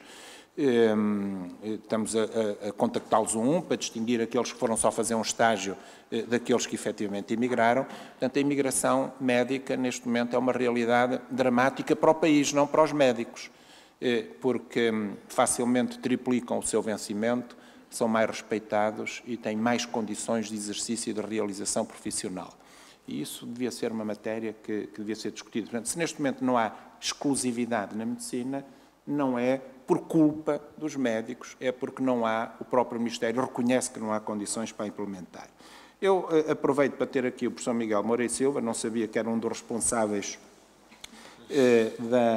da Autoridade da Concorrência. Nós agora temos uma minuta para responder aos doentes que nos queixam de cobranças excessivas, daquilo que eles consideram de cobranças excessivas, e há claramente cobranças excessivas, dizendo que a culpa é da Autoridade da Concorrência, que multou a ordem de 240 mil euros por definir preços mínimos e máximos. Não impedia a concorrência, definia preços mínimos e máximos. E só tinha tido até aí 2 processos de condenação. Por violação de preços máximos, nunca pôs processos de violação por se cobrar abaixo dos preços mínimos. De facto, era um mecanismo que existia para proteger os doentes e para proteger a qualidade da prestação de cuidados de saúde. É engraçado que no relatório agora da Fundação Gulbenkian, feito pelo Lord Nigel Crisp, uma das ênfases que ele coloca é exatamente que a perda de qualidade em saúde tem custos económicos graves, aumenta a despesa em saúde. E a verdade é que ninguém pode, penso que ninguém pensará, que é possível manter a qualidade da saúde prestando atos médicos gratuitos, como neste momento é imposto a alguns profissionais. E isso tem consequências dramáticas para os próprios doentes. Ou que os profissionais sejam, por exemplo, coagidos a pedir exames pelo tal objetivo do lucro. Portanto, nós acreditarmos que o mercado liberal resolve questões de qualidade, isso não é verdade, nomeadamente na área da saúde. Aliás, o excessivo liberalismo foi o responsável pela crise financeira de 2008 e o próprio Alan Greenspan, o presidente da Fed americano, o reconheceu. Não pode haver liberalismo sem ultra-regulação, sem uma grande regulação, mas depois eu dizer sempre, não, vamos liberalizar e tudo vai correr bem se houver regulação, mas depois nunca há regulação efetiva. Aliás, nós somos um país conhecido pelas dificuldades de regulação, como verificámos recentemente no setor da banca, e todos vamos pagar a fatura. Portanto, tem que haver regras. Aliás, há estudos publicados a nível da área da saúde que a competitividade na saúde não traz benefícios para os doentes. Tem que haver regras, tem que haver regulação, tem que haver limites, não pode haver uma liberalização total do mercado, desde logo porque o médico tem na ponta da caneta um poder que nenhum outro profissional tem, que é ditar o nível de consumo dos serviços que presta. Eu posso pedir uma ressonância a um doente ou pedir 5, se alegar ter dúvidas para esclarecer algumas questões sobre as quais eu tenho dúvidas. E o dramático é que o doente fica mais contente comigo se eu pedir 5 ressonâncias do que se eu pedir só uma, porque acha que eu me preocupei mais com ele.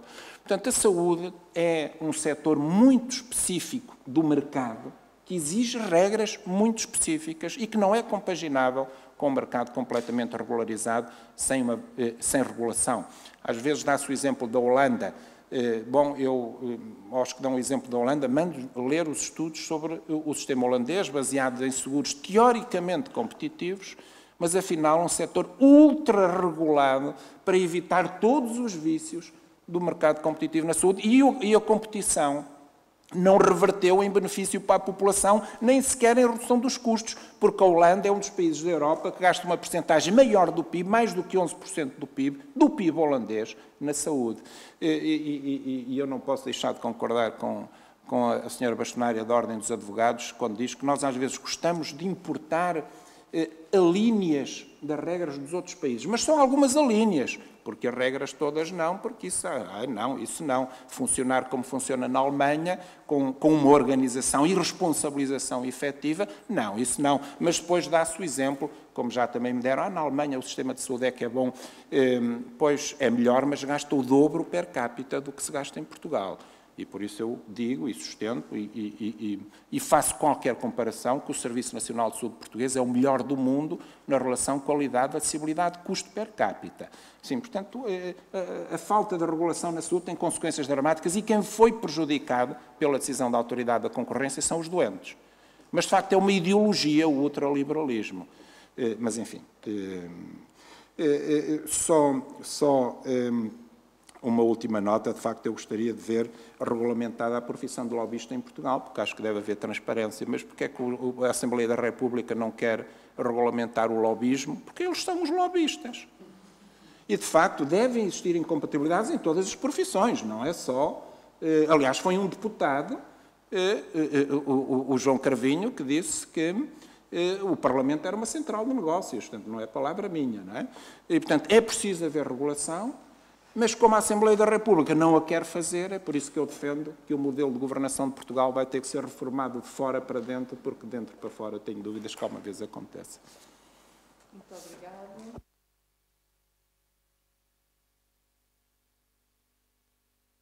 Alguma coisa? Só 2 palavras.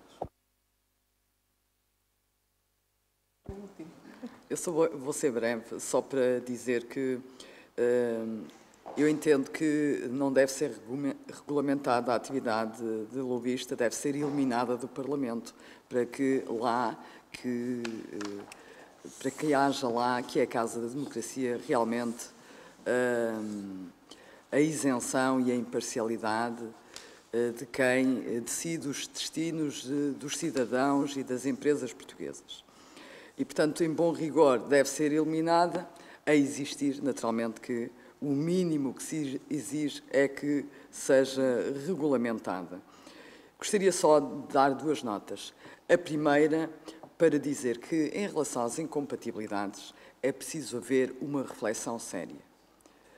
Hoje, até por força do acesso maciço e a democratização que existe no acesso às universidades, por força da consciência que há acrescida, porque estamos, enfim, na sociedade de informação, tem que haver um reforço da transparência e tem que haver também um reforço do regime de incompatibilidades.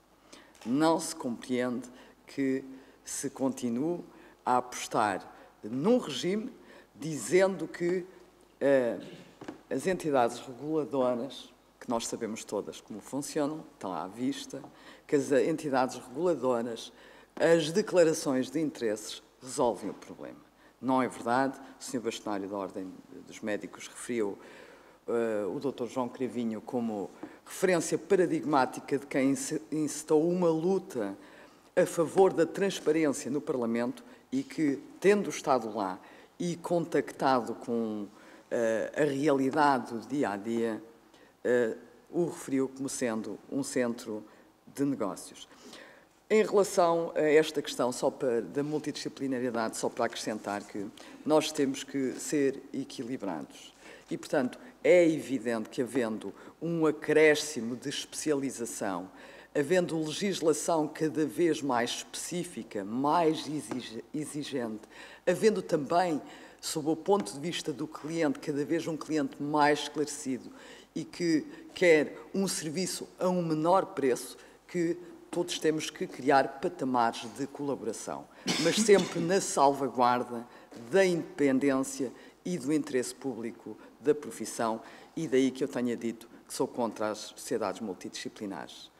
Reparem que, em bom rigor, e é o exemplo paradigmático do que pode acontecer numa sociedade multidisciplinar, um advogado expulso da Ordem dos Advogados pode, sendo consagradas as sociedades multidisciplinares sem uma regulamentação adequada, pode ser titular ou sócio de uma sociedade de advogados. E, portanto, geram-se contradições que podem pôr em causa a tal dignidade que a Constituição confere à advocacia. Muito obrigada. De facto, aqui muito invocada e eu estou cheia. Eu estou cheia. Bem, não é isso que se diz por aí. Mas eu estou cheia de vontade de intervir neste debate, mas de facto penso que é melhor não. E daria a palavra ao professor João Miranda e a seguir ao professor Miguel Moura e Silva, que ainda tem mais qualquer coisa a acrescentar. Muito obrigado. 2 notas rápidas. A primeira a propósito do comentário da Sra. Bastonária da Ordem dos Advogados em relação à posição que eu aqui exprimi, no sentido de haver um controle externo feito por, nomeadamente, magistrados e professores universitários na Ordem dos Advogados, sobretudo ao nível da ação disciplinar e dos poderes deontológicos. É claro que isto seria, obviamente, extensível também a outras ordens profissionais e, portanto, faria todo o sentido que também na Ordem dos Médicos houvesse esse controlo. Eu digo isto porque eu confesso que tenho uma certa desconfiança relativamente a um total autogoverno das profissões. E tenho essa desconfiança porque a Sra. Bastonária disse que é sempre possível, as decisões são sempre revisíveis, são sempre suscetíveis de impugnação judicial. E falou, o advogado pode sempre impugnar as decisões perante o tribunal. Mas não é só o advogado, é o cliente que, sobretudo, que pode ter interesse ou que pode ter legitimidade para apresentar uma queixa de um advogado que não tenha... Mas o cliente também pode impugnar, Sr. António. Eu sei que pode impugnar, mas o que eu estou a dizer é assim... Nós não precisamos de ir para tribunal para que haja uma decisão que seja uma decisão objetiva. E, portanto, é assim, a minha posição relativamente a isto é a seguinte. É de todo o interesse até porque às vezes nós assistimos, e isto acontece, há também uma percepção de que algumas ordens profissionais às vezes também se transformam há uma certa sindicalização de certas ordens profissionais, com a sindicalização, naturalmente, aqui com um sentido pejorativo. É de todo o interesse, do ponto de vista do controle do exercício das profissões, que essas profissões se abram a outras pessoas que não tenham exatamente a mesma formação, que não exerçam a mesma profissão, porque esses membros leigos, para usar esta expressão, desses órgãos podem enriquecer e podem, de alguma forma, servir para arejar muitas das decisões que são tomadas, sobretudo, e aqui o ponto é, evidentemente, no plano deontológico. A segunda e última nota é para dizer, a propósito da intervenção do professor Miguel Moura e Silva, da questão que no fundo acaba por aflorar o problema do acesso à profissão, eu devo dizer que há situações, e nós temos de ter a noção de que há efetivamente situações em que há restrições no acesso à profissão. Por exemplo, eu, enquanto advogado, tenho alguma dificuldade em entender que um estagiário demora 3 anos a fazer um estágio de advocacia. Não consigo conceber, não acho que isso tenha significado uma melhoria dos advogados ter alargado o prazo de estágio para 3 anos e quase que vamos ao absurdo de ter um período de estágio de advocacia quase com a mesma duração de um curso de licenciatura em Direito. E, portanto, isto para dizer o quê? Claro que, como foi referido pelo professor Miguel Moura e Silva, tem que se ver sempre caso a caso, as restrições têm que ser justificadas, mas eu acho que a norma em concreto do Estatuto da Ordem dos Advogados, na minha opinião, mas aqui está uma juíza do Tribunal Constitucional, na minha opinião, não passa pelo crivo da proporcionalidade e não encontro justificação para que exista uma limitação, porque isso já não é um condicionamento, isso já se acaba por convolar numa verdadeira restrição. Muito obrigado. Só um direito de resposta e um esclarecimento muito rápido. O direito de resposta, quanto à questão da decisão da autoridade, as decisões da autoridade relativamente às ordens médicas podem ser consultadas no site, foram todas confirmadas em primeira, em segunda instância, em alguns casos também no Tribunal Constitucional.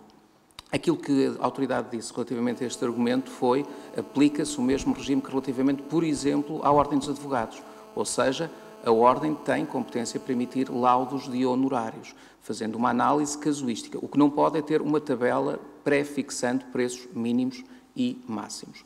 Apenas isto. Portanto, relativamente à proteção dos consumidores, a proteção dos consumidores de serviços médicos é a mesma que existe para a proteção dos consumidores de serviços jurídicos, de advocacia ou de outras profissões. O esclarecimento, eu há pouco percebi aqui das palavras da Sra. Bastonária que podia ter ficado algum equívoco. Quando eu estava a falar de regulamento sobre o lobby, não é para ser exercido pelos deputados. Isto é, não é para os deputados poderem exercer, enquanto deputados, a profissão de lobbyista. As pessoas que têm acesso aos deputados no âmbito da prestação de serviços de lobby. Os sócios dos deputados, basicamente. Pois, isso é que é preciso regular. Muito obrigado. Muito obrigada. Eu dou aqui por encerrada a sessão e acho que às vezes neste debate se confundiu um pouco a prática com, enfim, aquilo que a lei impõe e que deveria ser de facto observado. Eu não posso subscrever afirmações de que os deputados fazem a lobby e coisas do género. Portanto, eu respeito integralmente a função de deputado. Há deputados, como em todos os lados, há juristas que são bons e outros que não prestam, há médicos que são bons e outros que não prestam e, portanto, em todo o lado, e no caso dos deputados, no caso dos membros do Governo, peço desculpa, no caso dos juízes do Tribunal Constitucional, para estarmos ambos envolvidos. Portanto, em tudo isso, e, portanto, eu não posso subscrever afirmações de que a Constituição está suspensa ou de que os deputados, no fundo, andam todos a fazer lobby, etc, etc. Portanto, eu acho que nós, às vezes, confundimos neste tipo de debates aquilo que é a patologia das coisas, a patologia jurídica, se quisermos. Agora, entrando ali na área do Sr. Bastonário da Ordem dos Médicos, com aquilo que é a fisiologia. Quer dizer, nós não podemos, enfim, porque há, eventualmente, grandes sociedades de advogados que praticam atos menos adequados ou menos convenientes, não podemos confundir todas as grandes sociedades de advogados, nem podemos, acho eu, à partida, dizer que toda a multidisciplinaridade deve ser restringida, proibida, etc., porque isso poderia levar, eventualmente, e de facto isso é um problema que não tem a ver com o direito, isso é um problema de mudança de mentalidades, e essa mudança de mentalidades é uma coisa muito mais difícil do que mudar o direito. E, portanto, devo dizer que para mim foi muito esclarecedor este debate, foi muito esclarecedora esta mesa redonda. Agradeço, não, agora encerrou. Agradeço imenso. Pelo menos aqui. Agradeço, mas a doutora já falou 3 vezes. Agradeço imenso, enfim, pode responder, eu já lhe dou a palavra. Agradeço imenso a assistência, ao facto de ter estado aqui, apesar de não ter participado muito nesta discussão. E, enfim, a senhora bastonária da Ordem dos Advogados provavelmente não concorda com a minha apreciação do debate, mas, de facto, eu acho que se impunha que eu dissesse qualquer coisa sobre o assunto. Eu, estando na Faculdade de Direito, não consigo perceber como se possa, em abstrato, negar o direito ao contraditório, que é um princípio basilar que deve ser encarnado por qualquer estudante de direito, qualquer jurista e qualquer advogado. Dito isto, quero apenas fazer uma retificação àquilo que foi dito e que me foi imputado a mim, e por isso é que eu pedi a palavra para exercer o direito de resposta. Eu não disse que os deputados faziam todos lobby. Isso era o que aqueles que fazem lobby gostavam que eu tivesse dito. Eu nunca disse isso. Alguns deputados fazem, mas há deputados que nem precisam de uma alteração ao Estatuto da Ordem dos Advogados para suspender o exercício da advocacia. Por imperativo da sua consciência, por serem e terem consciência das funções que vão exercer e de que vão ser titulares de um órgão de soberania, por moto próprio, fizeram isso e suspenderam. Muitos, vários. E, portanto, não vamos confundir a árvore com a floresta, porque isso iria, sobretudo, favorecer a árvore e a árvore, já que estamos no âmbito do bom e do mau, a árvore que é má. Era só isto, fazer esta retificação, para que não ficasse aqui o equívoco de que eu confundo os deputados que estão lá a exercer o seu mandato de representação dos cidadãos e aqueles que estão lá a fazer aquilo que foi referenciado e bem pelo Sr. Bastonário da Ordem dos Médicos, que é serem meros agentes num centro de negócios. Muito obrigada. Muito obrigado. Agora sim, eu dou por encerrada a sessão e não sei como é que está pensado, portanto, nós agora saímos e entra o Governo.